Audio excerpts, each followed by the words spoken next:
माँ, आज बंदी छूटकर घर आ रहा है। करुणा ने एक दिन पहले ही घर लीप पोत रखा था। इन 3 वर्षों में उसने कठिन तपस्या करके जो 10 रुपए जमा कर रखे थे, वह सब पति के साथ कार और स्वागत की तैयारियों में खर्च कर दिए। पति के लिए धोतियों का नया जोड़ा लाई थी, नए कुर्ते बनवाए थे, बच्चे के लिए नए कोट और टोपी की आयोजना की थी। बार बार बच्चे को गले लगाती और प्रसन्न होती।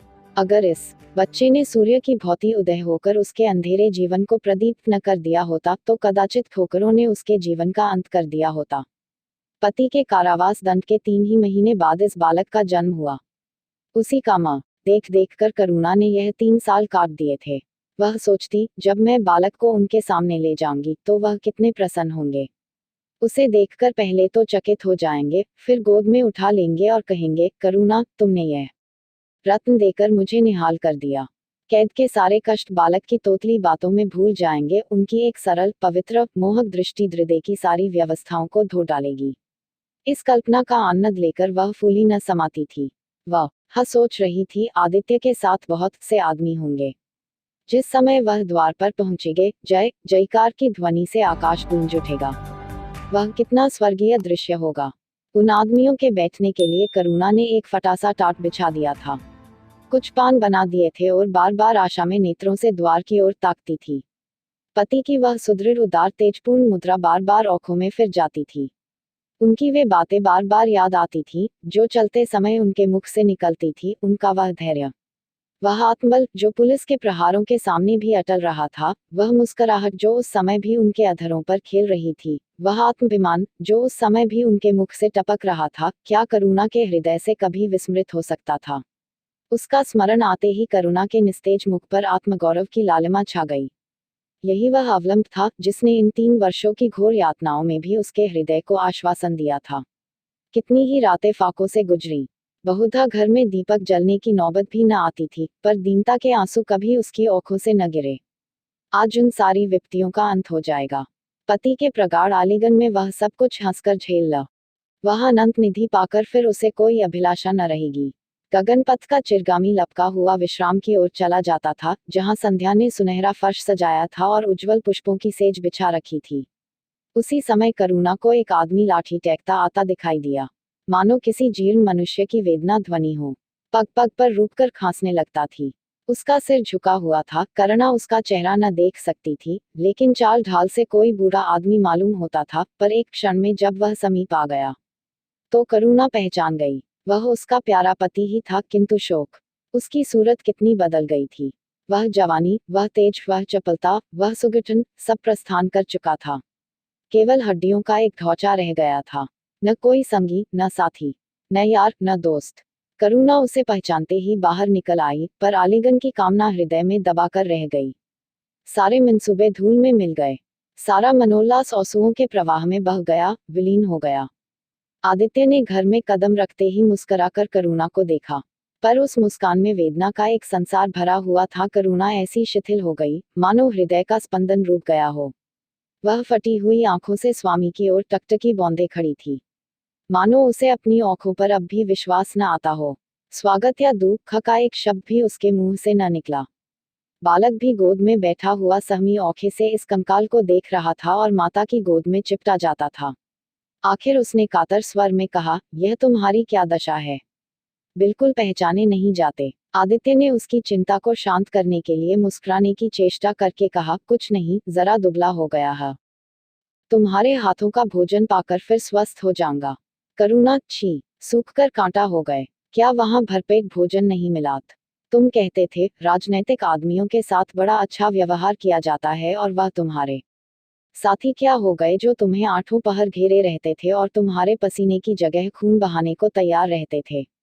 आदित्य की त्योरियों पर बल पड़ गए। बोले, यह बड़ा ही कटु अनुभव है करुणा। मुझे न मालूम था कि मेरे कैद होते ही लोग मेरी ओर से यूं आंखें फेर लेंगे, कोई बात भी न पूछेगा। राष्ट्र के नाम पर मिटने वालों का यही पुरस्कार है, यह मुझे न मालूम था। जनता अपने सेवकों को बहुत जल्द भूल जाती है, यह तो मैं जानता था, लेकिन न अपने सहयोगी और सहायक इतने बेवफा होते हैं, इसका मुझे यह पहला ही अनुभव हुआ। लेकिन मुझे किसी से शिकायत नहीं। सेवा स्वयं अपना पुरस्कार है।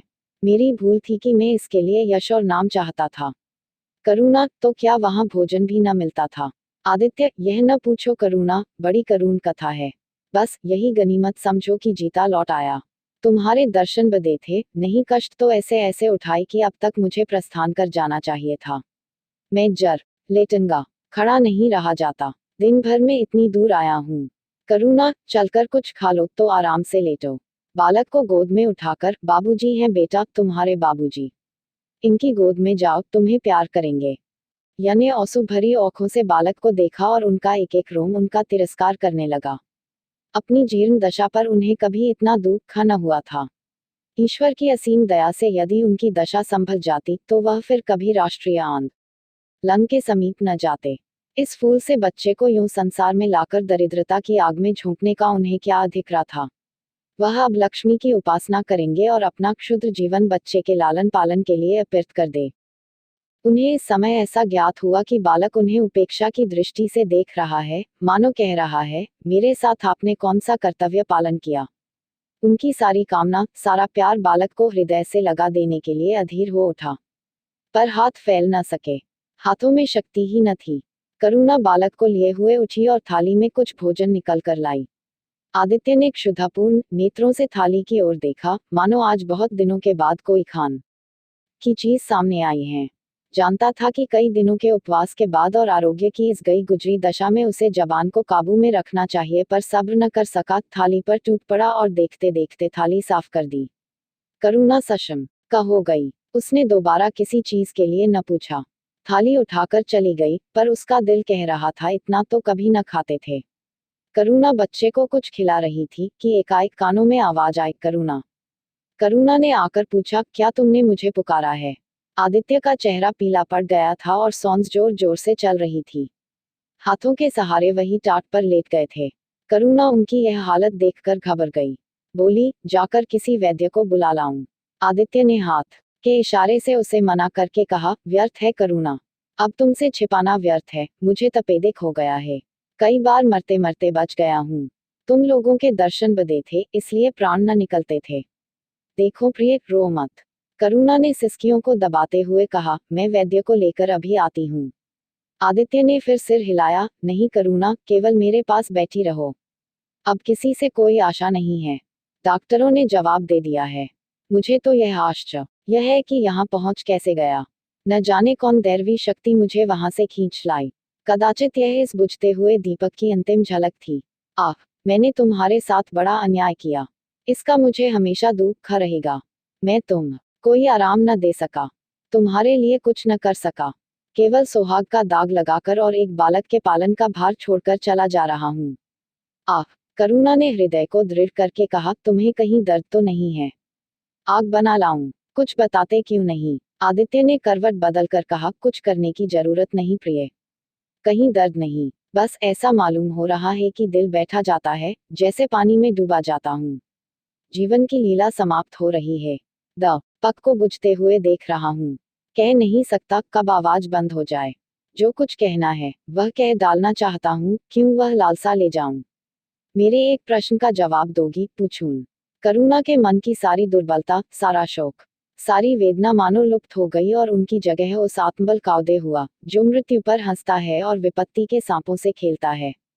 रत्नजटित मखमली म्यान में जैसे तेज तलवार छिपी रहती है, जल के कोमल प्रवाह में जैसे असीम शक्ति छिपी रहती है, वैसे ही रमणी का कोमल हृदय साहस और धैर्य को अपनी गोद में छिपाए रहता है। क्रोध जैसे तलवार को बाहर खींच लेता है, विज्ञान जैसे जल शक्ति का उद्घाटन कर लेता है, वैसे ही प्रेम रमणी के साहस और धैर्य को प्रदीप्त कर देता है। करुणा ने पति के सिर पर हाथ रखते हुए कहा, पूछते क्यों नहीं प्यारे? आदित्य ने करुणा के हाथों के कोमल स्पर्श का अनुभव करते हुए कहा, तुम्हारे विचार में मेरा जीवन कैसा था?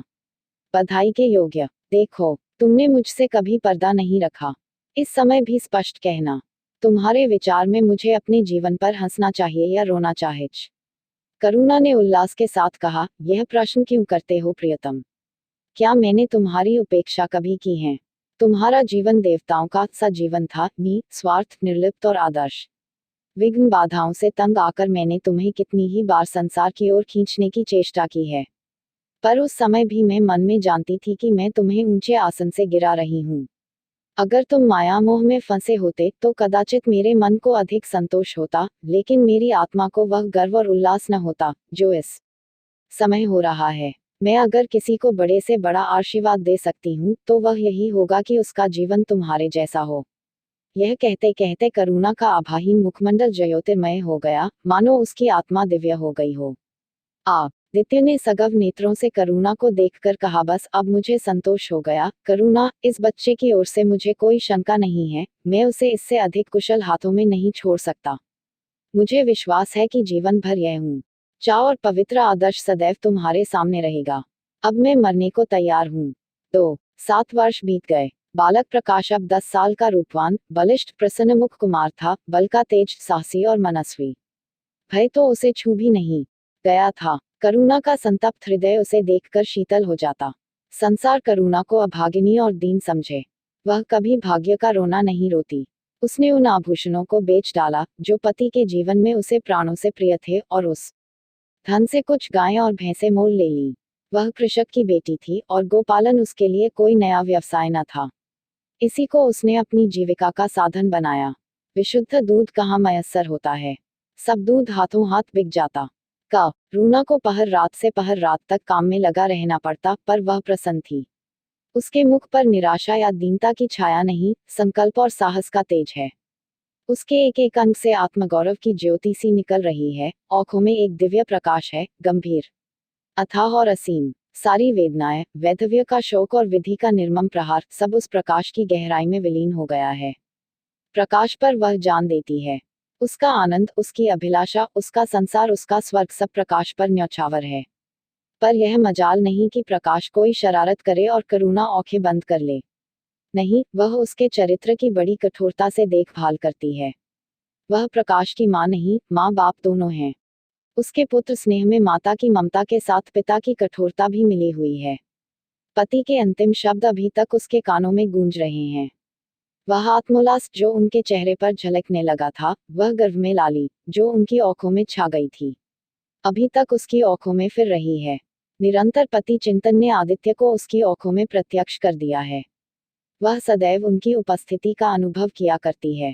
उसे ऐसा जान पड़ता है कि आदित्य की आत्मा सदैव उसकी रक्षा करती रहती है। उसकी यही हार्दिक अभिलाषा है कि प्रकाश जवान होकर पिता का पथगामी हो। संध्या हो गई थी। एक भिखारिन द्वार पर आकर भीख मांगने लगी। करुणा उस समय गुओं को पानी दे रही थी। प्रकाश बाहर खेल रहा था। बालक ही तो ठहरा। शरारत सूझी, घर में गया और कटोरे में थोड़ा सा भूसा लेकर बाहर निकला। भिखारिन ने अपकी झेली फैला दी। प्रकाश ने भूसा उसकी झोली में डाल दिया और जोर जोर से तालियां बजाता हुआ भागा। भिखारिन ने अग्नि में नेत्रों से देखकर कहा, वाह रे लाडले, मुझसे हंसी करने चला है। यही माँ बाप ने सिखाया है। तब तो खूब कुल का नाम जगाओगे। करुणा उसकी बोली सुनकर बाहर निकल आई और पूछा, क्या है माता, किसे कह रही हो? भिखारिन ने प्रकाश की तरफ इशारा करके कहा, वह तुम्हारा लड़का है न? देखो, कटोरे में भूसा भरकर मेरी झोली में डाल गया है। चुटकी भर आटा था, वह भी मिट्टी में मिल गया। कोई इस तरह दुखियों को सताता है। सबके दिन एक से नहीं रहते। आदमी को घमंड न करना चाहिए। करुणा ने कठोर स्वर में पुकारा, प्रकाश। प्रकाश लज्जित न हुआ। अभिमान से सिर उठाए हुए आया और बोला, वह हमारे घर भीख क्यों मांगने आई है? कुछ काम क्यों नहीं करती? करुणा ने उसे समझाने की चेष्टा करके कहा, शर्म नहीं आती, उल्टे और औक दिखाते हो। प्रकाश, शर्म क्यों आए? यह क्यों रोज भीख मांगने आती है? हमारे यहाँ क्या कोई चीज मुफ्त आती है? करुणा, तुम्हें कुछ न देना था तो सीधे से कह देते। जाओ, तुमने यह शरारत क्यों की? प्रकाश, उनकी आदत कैसे छूटती? करुणा ने बिगड़कर कहा, तुम अब पिटोगे मेरे हाथों। प्रकाश, पिटूंगा क्यों? आप जबरदस्ती पीटेंगी। दूसरे मुल्कों में अगर कोई भीख मांगे तो कैद कर लिया जाए, यह नहीं कि उल्टे भिखमंगों को और शह दी जाए। करुणा, जो अपंग है वह कैसे काम करे? प्रकाश, तो जाकर डूब मरे, जिंदा क्यों रहती है? करुणा निरुत्तर हो गई। बुढ़िया को तो उसने आटा दाल देकर विदा किया, किंतु प्रकाश का कुतर्क उसके हृदय में फोड़े के समान टीसता रहा। उसने यह धृष्टता, यह विनय कहाँ सीखी? रात को भी उसे बार बार यही ख्याल सताता रहा। आधी रात के समीप एकाएक प्रकाश की नींद टूटी। लालटेन जल रही है और करुणा बैठी रो रही है। उठ बैठा और बोला, अम्मा, अभी तुम सोई नहीं? करुणा ने मुंह फेर कर कहा, नींद नहीं आई तुम कैसे जग गए? प्यास तो नहीं लगी है? प्रकाश, नहीं अम्मा, न जाने क्यों आँख खुल गई, मुझसे आज बड़ा अपराध हुआ अम्मा। करुणा ने उसके मुख की ओर स्नेह के नेत्रों से देखा। प्रकाश, मैंने आज बुढ़िया के साथ बड़ी नटखट की, मुझे क्षमा करो, फिर कभी ऐसी शरारत न करूंगा। यह कहकर रोने लगा। करुणा ने स्नेहार्द्र होकर उसे गले लगा लिया और उसके कपोलों का चुंबन करके बोली, बेटा, मुझे खुश करने के लिए यह कह रहे हो या तुम्हारे मन में सचमुच पछतावा हो रहा है? प्रकाश ने सिसकते हुए कहा, नहीं अम्मा, मुझे दिल से अफसोस हो रहा है। अब की वह बुढ़िया आएगी तो मैं उसे बहुत से पैसे दूंगा। करुणा का हृदय मतवाला हो गया। ऐसा जान पड़ा आदित्य सामने खड़े बच्चे को आशीर्वाद दे रहे हैं और कह रहे हैं, करुणा, क्षोभ मत कर। प्रकाश अपने पिता का नाम रोशन करेगा। तेरी संपूर्ण कामना पूरी हो जाएंगी। 3 लेकिन प्रकाश के कर्म और वचन में मेल न था और दिनों के साथ उसके चरित्र का अंग प्रत्यक्ष होता जाता था। जहीन था ही, विश्वविद्यालय से उसे वजीफे मिलते थे। करुणा भी उसकी यथेष्ट सहायता करती थी, फिर भी उसका खर्च पूरा न पड़ता था। वह मितव्ययता और सरल जीवन पर विद्वत्ता से भरे हुए व्याख्यान दे सकता था, पर उसका रहन सहन फैशन के अनभक्तों से जौं भर घट कर न था। प्रदर्शन की धुन उसे हमेशा सवार रहती थी। उसके मन और बुद्धि में निरंतर द्वंद्व होता रहता था। मन जाति की ओर था, बुद्धि अपनी ओर। बुद्धि मन को दबाए रहती थी। उसके सामने मन की एक न चलती थी। जाति सेवा उसर की खेती है, वहां बड़े से बड़ा उपहार जो मिल सकता है वह है गौरव और यश, पर वह भी स्थायी नहीं, इतना अस्थिर कि क्षण में जीवन भर की कमाई पर पानी फिर सकता है। अतएव उसका अंत करण अनिवार्य वेग के साथ विलासमय जीवन की ओर झुकता था, यहाँ तक कि धीरे धीरे उसे त्याग और निग्रह से घृणा होने लगी। वह दुरवस्था और दरिद्रता को हेय समझता था।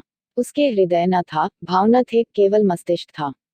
मस्तिष्क में दर्द कहाँ, वहां तो तर्क हैं, मंसूबे हैं। सिंध में बाढ़ आई, हजारों आदमी तबाह हो गए। विद्यालय ने वहां एक सेवा समिति भेजी। प्रकाश के मन में द्वंद्व होने लगा, जाऊं या न जाऊं। इतने दिनों अगर वह परीक्षा की तैयारी करे तो प्रथम श्रेणी में पास हो। चलते समय उसने बीमारी का बहाना कर दिया। करुणा ने लिखा, तुम सिंध न गए, इसका मुझे दुख है। तुम बीमार रहते हुए भी वहां जा सकते थे। समिति में चिकित्सक भी तो थे। प्रकाश ने पत्र का उत्तर न दिया। उड़ीसा में अकाल पड़ा। प्रजा मक्खियों की तरह मरने लगी। कांग्रेस ने पीड़ितों के लिए एक मिशन तैयार किया। उन्हीं दिनों विद्यालयों ने इतिहास के छात्रों को ऐतिहासिक खोज के लिए लंका भेजने का निश्चय किया। करुणा ने प्रकाश को लिखा, तुम उड़ीसा जाओ। किंतु प्रकाश लंका जाने को लालायित था। वह कई दिन इसी दुविधा में रहा। अंत को सीलोन ने उड़ीसा पर विजय पाई। करुणा ने अब की उसे कुछ न लिखा, चुपचाप रोती रही। लोन से लौटकर प्रकाश छुट्टियों में घर गया। करुणा उससे खींची खींची रही।